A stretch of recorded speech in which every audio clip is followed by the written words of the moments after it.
Hello students, let's continue chapter 15th of Maths of class 8th, that is Introduction to Graphs. Today we will solve remaining sums of exercise 15.1.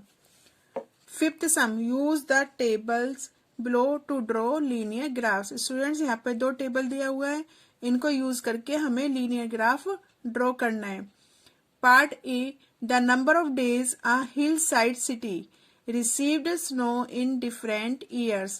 तो part A में जो table दिया है हुआ है उसमें कोई हिल साइड सिटी है जिसमें स्नोफॉल हुआ है. तो 2003 में कितने दिन स्नोफॉल हुआ है? 8 डेज हुआ है. 2004 में 10 डेज हुआ है. 2005 में 5 डेज हुआ है एंड 2006 में 12 डेज हुआ है. अब इस टेबल के अकॉर्डिंग हमें लीनियर ग्राफ ड्रॉ करना है. So students, I will solve part A.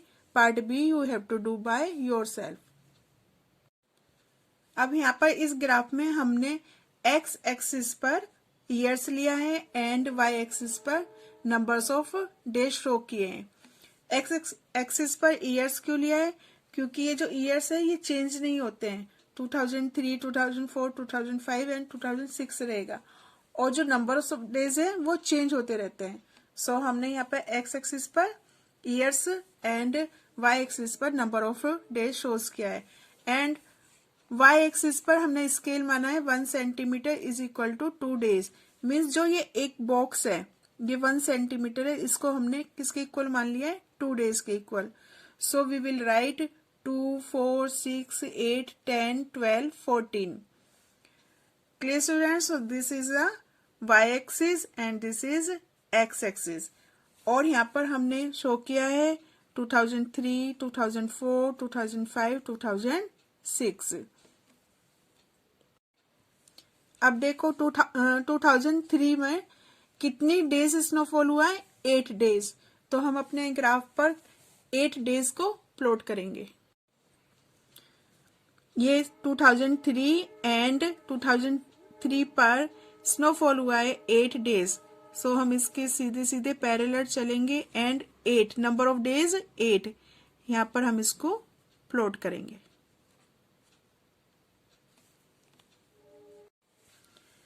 To 2004 में 10 डेज स्नोफॉल हुआ है. अब हम 2004 देखेंगे, ये 2004 है और इससे हम नंबर ऑफ डेज 10 को प्लॉट करेंगे. सो दिस इज 10 डेज. 2005 में 5 डेज स्नोफॉल हुआ है. अब स्टूडेंट्स हम यहाँ पर देखेंगे 2005 में 5 डेज स्नोफॉल हुआ है. सो यहाँ पर नंबर ऑफ डेज कितना होता है? 4. लेकिन हमें क्या चाहिए? 5. तो हम कहाँ तक प्लॉट करेंगे? हम यहाँ पर प्लॉट करेंगे. ये हो जाएगा 5 क्योंकि यहाँ पर हमने 1 सेंटीमीटर को क्या माना है? 2 डेज. तो ये 4, 5, 6. सो हमें यहाँ पर प्लॉट करना होगा. 2006 में स्नोफॉल हुआ है 12 डेज. अब हम 2006 को देखते हुए 12 नंबर ऑफ डेज 12 को प्लॉट करेंगे. Clear students? अब हमें ये पॉइंट्स ज्वाइन करने हैं, लेकिन इनको कनेक्ट करते टाइम तुम्हें ये ध्यान रखना होगा कि हमें 2003 के बाद 2004 को कनेक्ट करना है. मीन्स इस पॉइंट के बाद इस पॉइंट को कनेक्ट करना है, इस पॉइंट के बाद इस पॉइंट को कनेक्ट नहीं करना है, नहीं तो रॉन्ग हो जाएगा. सो हमें जो ईयर दिया हुआ है उसी के अकॉर्डिंग हमें पॉइंट्स कनेक्ट करने हैं. अब स्टूडेंट्स यहाँ पर मैंने पॉइंट्स को कनेक्ट किया है और ये हमारा लीनियर ग्राफ बन गया. So this is the solution of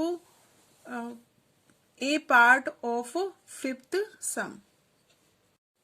next 6th some.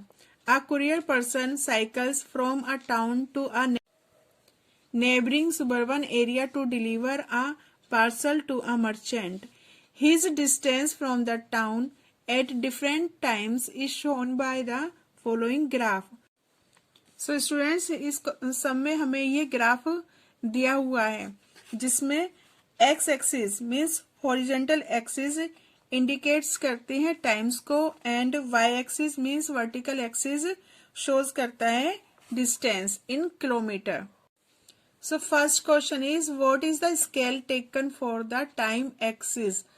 So students, you can see here, this is time axis. Now we will count 1, 2, 3, 4. So here the time is taken along the x-axis. The scale along x-axis is 4 units.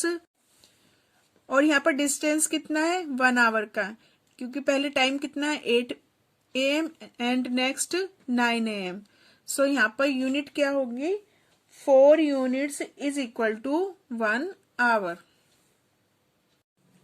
So answer of part A is 4 unit is equal to 1 hour. B part, how much time did the person take for the travel? So students, you can see here कि उसने कहाँ पर stop किया है, ये यहाँ पर उसका स्टॉप हो गया है. तो उसने टोटल कितना टाइम लिया है 8 to 9 1 hours, 9 to 10 1 hours, 10 to 11 1 hours and 11 से उसने जो स्टॉप किया है वो कितना होगा half hours. So 1 + 1 + 1 3 and half hour. So उसने टाइम लिया है 3.5 hours. Next, how far is the place of the merchant from the town? तो उसका हाईएस्ट डिस्टेंस कहाँ तक रहा है 22 तक. सो जो मर्चेंट का प्लेस है वो टाउन से 22 किलोमीटर डिस्टेंस पर है, क्योंकि उसका लास्ट स्टॉप जो कुरियर पर्सन है उसका लास्ट स्टॉप 22 किलोमीटर डिस्टेंस पर हमें यहाँ पर इस ग्राफ में शो हो रहा है. So the answer of C part is 22 kilometre. D part, did the person stop on his way explain. अब स्टूडेंट्स तुम्हें इस ग्राफ में कहीं ऐसा दिखाई दे रहा है कि जहां पर डिस्टेंस चेंज नहीं हुआ है. ये देखो 10 AM पर भी 16 किलोमीटर है एंड 10:30, ये यहाँ पर 10:30 होगा, और 10:30 पर भी 16 किलोमीटर है. मीन्स 10 AM पर वो जहां पर था 10:30 पर भी वहीं पर आ. इसका मीन्स क्या हुआ कि उसने स्टॉप किया था. सो स्टूडेंट्स, इस ग्राफ से ये क्लियर होता है कि वो 10 AM से 10:30 तक एक ही प्लेस पर था. सो मीन्स उसने स्टॉप किया था. सो the answer of D part is yes, and timing is 10 AM to 10:30 AM. Next, E part, during which period did he ride fastest? So students, हमें ये फाइंड करना है कि किस टाइम पर उसने सबसे ज्यादा फास्ट राइड किया. अब यहाँ इस ग्राफ में देखो कि यहाँ 8 AM है, उसने 8 AM पे स्टार्ट किया था और 9 AM तक उसने 10 किलोमीटर डिस्टेंस कवर किया. मीन्स 8 AM से 9 AM तक उसने फास्टेस्ट राइड किया. So answer of E part is 8 AM to 9 AM. Next, seventh sum. Can there be a time temperature graph as follows? Justify your answer. Students, यहाँ पर कुछ graphs दिए हुए हैं, तो हमें ये फाइंड करना है कि क्या ये ग्राफ टाइम टेम्परेचर ग्राफ है.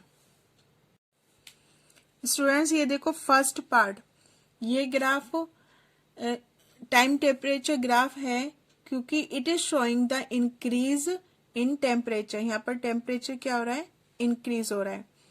So this is a time temperature graph. Second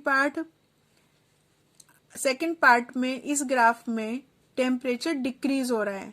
so this is also a time temperature graph. Third, इस ग्राफ में टेम्परेचर रैपिडली इंक्रीज हो रहा है, जो पॉसिबल ही नहीं है. So this is not time temperature graph. And fourth part में टेम्परेचर कांस्टेंट है.